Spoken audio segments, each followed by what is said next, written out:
భారత్ మాతాకి జై అనాలంటే భయం భయంగా నోరు తెరుస్తున్నాం. జై శ్రీరామ్ అంటే ఏ గుండెల్లో దిగుతుందో తెలీదు.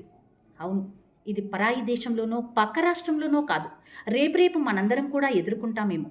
మరెందుకు ఆలస్యం, తొందరపడి మేల్కుందాం.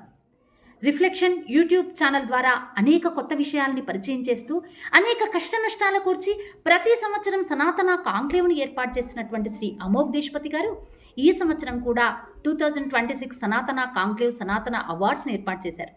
కేశవ మెమోరియల్, నారాయణగూడ, సర్దార్ వల్లభాయ్ హాల్లో ఈ నెల 29 మార్చ్ ఆదివారం ఉదయం 8 గంటల నుండి రాత్రి 9 గంటల వరకు అనేక మంది వక్తల చేత దాచబడ్డటువంటి చరిత్రని మరొకసారి మనందరికీ పరిచయం చేస్తున్నారు. ఒకసారి గుండె వేగంగా కొట్టుకుంటుంది ఆ మాటలు వింటే. ఉడుకు రక్తం ఉరకలేస్తుంది వాళ్ళందరి స్పీచ్లు వింటే. నిజమే, ఎంతో చెయ్యాల్సింది తెలిసింది గోరంత, తెలియాల్సింది కొండంత.